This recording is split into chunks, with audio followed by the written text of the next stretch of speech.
Como sabes, la Ilustración es un movimiento cultural y filosófico que se desarrolló en el siglo XVIII. Los ilustrados confiaban en el poder de la libertad, de la razón y de la educación para alcanzar el progreso, para llevar a la humanidad a una situación en la que saliera de la ignorancia y del oscurantismo y pudiera desarrollarse en plenitud. Entre todos los filósofos ilustrados, Rousseau es una excepción, porque los ilustrados daban una enorme importancia a la razón y en cambio Rousseau desconfiaba de ella y le daba más importancia a las emociones y los sentimientos. Para entender por qué es así, es importante también que comprendas cuáles son las bases antropológicas del pensamiento de Rousseau.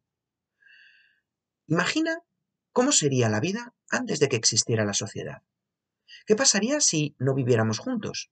Si hace mucho tiempo los seres humanos, antes de vivir en sociedad, hubieran pasado parte de su existencia solos, aislados, viviendo cada uno por su cuenta e intentando sobrevivir como buenamente pudieran. Esta situación imaginaria, hipotética, es lo que los filósofos del siglo XVIII denominaban la situación de estado de naturaleza. ¿Cómo seríamos los seres humanos en ese caso, en estado de naturaleza? Aunque esta situación es imaginaria, pensar en ella nos ayuda a comprender cómo nos imaginamos que los seres humanos somos en el fondo.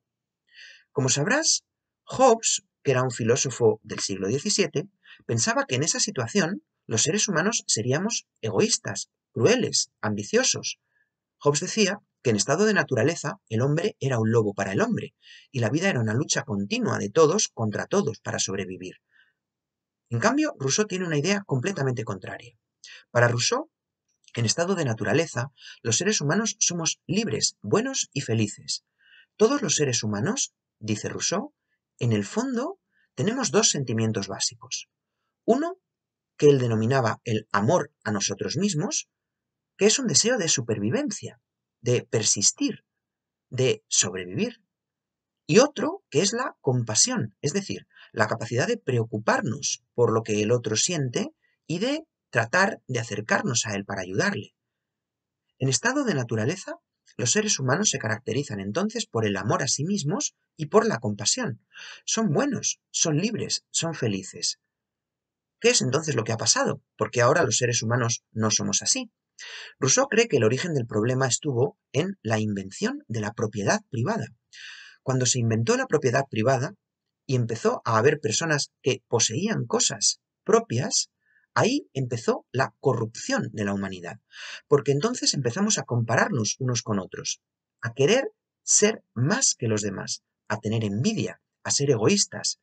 El origen de todos los males, entonces, es la propiedad privada que nos ha vuelto malos, una sociedad corrompida que ha estropeado la natural bondad humana.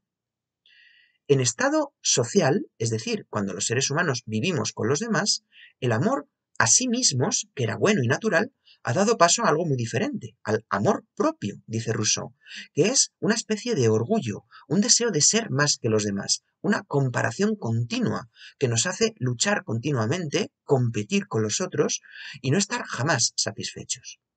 Así pues, nuestra sociedad actual, que es muy culta, en la cual se han desarrollado artes y ciencias asombrosas, es, sin embargo, peor que el estado de naturaleza, porque los seres humanos ahora somos malos, traicioneros, egoístas, ambiciosos, envidiosos. Toda la filosofía de Rousseau es, pues, un intento de pensar cómo podríamos regenerar a la humanidad.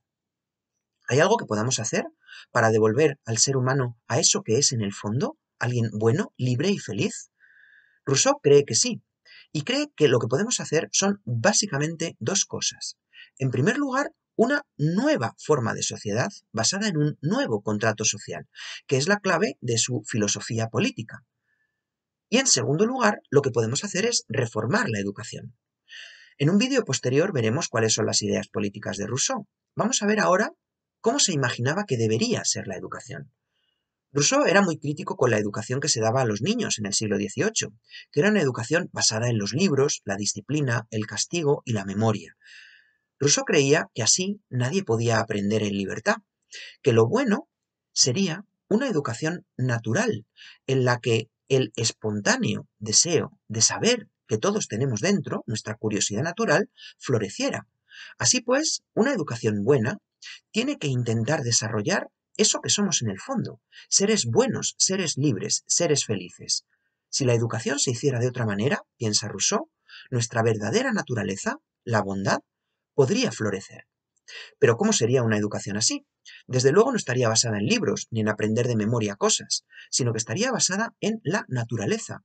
Habría que llevar al niño al campo para que se rodee de naturaleza y allí pueda desarrollar su propio ser, su curiosidad natural.